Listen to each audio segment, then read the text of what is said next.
Mental health coaching में काफ़ी अरसा रहने के बाद मैंने कुछ चीज़ें रियलाइज़ करी हैं और मैं इसको दो पार्ट्स में तोड़ देता हूँ। Disclaimer alert, I am not a psychologist और अ साइकेट्रिस्ट, तो this is not a medical advice. ये मेरे अपने एक्सपीरियंस, लर्निंग, रिसर्च के बेस पे अंडरस्टैंडिंग है जो मैं आपके साथ शेयर कर रहा हूँ। फर्स्ट थिंग इज़ कि थेरेपिस्ट और एक्सपर्ट से सिर्फ बात कर लेने से सारी चीज़ें रिजॉल्व नहीं हो जाती, क्योंकि आपके ब्रेन ने आपकी इज्जत करना शुरू नहीं किया।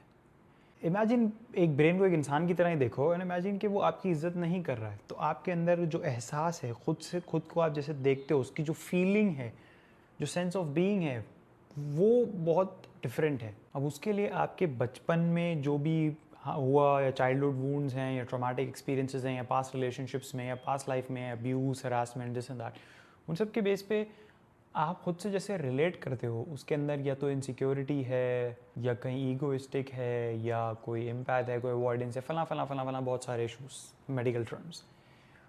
बट टू सम अप, आपका ब्रेन आपकी इज्जत नहीं करता। तो थेरेपिस्ट से जब आप बात करोगे तो उस वक्त आपको अच्छा लग रहा है, आपको मज़ा आया, आपको एक रिलीफ मिल गया, आपको कुछ बातें क्लियर आउट होंगी, लेकिन उसके बाद आप देखोगे कुछ टाइम बाद कि यार कोई रियल प्रोग्रेस नहीं हुई लाइफ में, क्योंकि रूट नहीं बदली ना, ब्रेन ने आपकी इज्जत करना नहीं शुरू करी। और वो कब करेगा?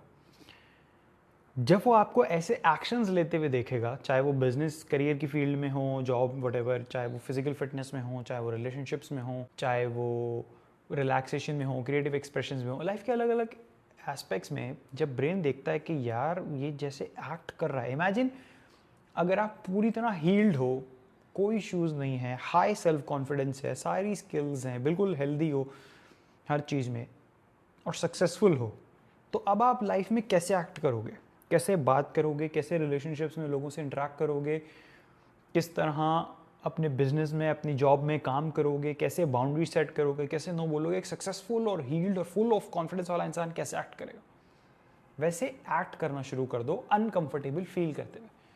तो ब्रेन देखेगा यार इसके एक्शंस बदल रहे हैं। ये बदलने का फेस थोड़ा सा अनकंफर्टेबल होता है, but over a period of time brain आपके जो नए एक्शंस के बेस पे देखता है, भैया ये इंसान इज्जत डिजर्व करता है, वो आपकी इज्जत करने लग जाता है। And this is where everything changes. अब आपका जो नॉर्मल बीइंग है ना, पूरे दिन में आपके जो थॉट्स जहाँ से पैदा होते हैं, जैसा आप फील करते हो, जैसा आपका एहसास है डे टू डे लाइफ में हर वक्त अपने साथ होने का, वो बदल जाता है।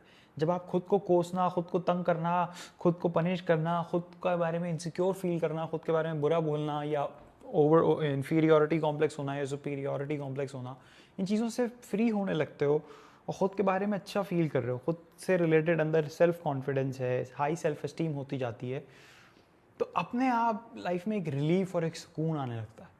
अपने आप मेंटल हेल्थ में बहुत बड़ा मेजर चेंज आ जाता है। बट ये तभी आता है जब आप खुद से अपनी लाइफ के उन डिपार्टमेंट्स में एक्शंस लो। ऑब्वियसली एक एक्सपर्ट और एक थेरेपिस्ट उन चीज़ों को ट्रिगर कर सकता है, उसमें आपकी हेल्प कर सकता है, गाइड कर सकता है, बट एक्शंस आपके अपने हाथ में ही रहेंगे। So that is one. और यही मोस्ट लोगों के लिए एक बहुत डीपर ट्रांसफॉर्मेशन और एक डीपर रियलाइजेशन है। इसको मैं सुपरफिशियल उस पर काउंट करता हूँ कि एक सुपरफिशियल सॉल्यूशन है, बट स्टिल बहुत लाइफ के डीपर एस्पेक्ट्स तक ये अप्लाई करता है। इसके बाद जो दूसरी बात है, जो कई बार लोगों के सर के ऊपर से चली जाती है, कि मुझे ऐसा लगता है कि शायद लोगों में इतना पेशेंस नहीं है सुनने का। जैसे इस वीडियो में भी अभी मैं सोच रहा हूँ, पता नहीं कितने लोग यहाँ तक आए होंगे, कितने स्किप करके जा चुके होंगे। देख लेंगे कितने व्यूज़ आते हैं या कमेंट्स आते हैं, उसके हिसाब से अंदाज़ा लगा लेंगे कितना इंटरेस्ट है। तो सेकेंड थिंग इज़ आइडेंटिफिकेशन। ये डीपेस्ट रूट में जब हम जाते हैं, तो दैट इज़ आप किस चीज़ से आइडेंटिफाइड हो, आप अपने आप को क्या मानते हो, वहाँ से थॉट्स पैदा होते हैं, उसके बेस पे आपकी फीलिंग्स, रिएक्शंस, एवरीथिंग ट्रिगर होते हैं, और आप उन लूप में फंसे रहते हो। तो आपके, चाहे आप अपने एक्स से नफरत करते हो, या कोई दूसरे थॉट्स हैं, या दुनिया को किधर से देखते हो, या इंसान आपको बुरे लगते हैं, या ट्रस्ट इश्यूज, दिस और दैट, या फियर्स और डिज़ायर्स और तमाम चीज़ें, इसकी द रूट इज़ कि आप किस चीज़ से आइडेंटिफाइड हो। क्या आप ये मानते हो आप ये बॉडी हो? ये थोड़ा सा स्पिरिचुअलिटी की तरफ चले जाता है। क्या आप ये मानते हो आप ये बॉडी हो, माइंड हो? ये टॉपिक्स मैंने पहले कई बार टच करे हैं, इसलिए मुझे ऐसा लग रहा है बार बार दोहरा रहा हूँ। क्या आप सोल हो? सोल क्या है? एक वर्ड है, एक कॉन्सेप्ट है जो बचपन से आपने सुन लिया है, हम सबके अंदर फील्ड है, उसके ऊपर अपनी मंतक है और कॉन्सेप्ट बनेगी, सोल और सोल का mate, soul mate, whatever. तो सारा दुख जहाँ से पैदा हो रहा है दैट इज़ मेरे साथ ऐसा हुआ, मेरी एक्स ने ऐसा किया, मेरे एक्स ने वैसा किया, मेरे पेरेंट्स ने ऐसा किया, मेरी सोसाइटी ऐसी है, मेरा मुल्क ऐसा है, मेरे इर्द गिर्द के लोग ऐसे हैं, मेरे रिलेटिव ऐसे, मैं बकरा मैं। तो ये एक डीपर रियलाइजेशन है। जब ये डीप लेवल पे आप जाके देख लेते हो कि क्या आप एक्चुअल में नहीं हो और क्या हो। अब इट इज़ ऑफन सजेस्टेड कि ये बात ना शेयर की जाए, ना बताई जाए, but still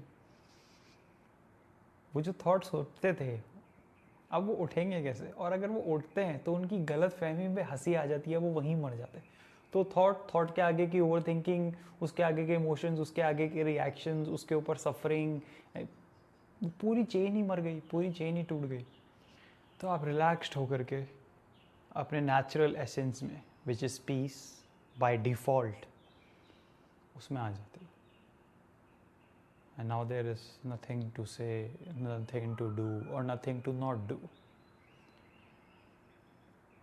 And yes, I don't know, ये लोगों को समझ आ रहा होगा या यहाँ तक कोई देख भी रहा होगा तो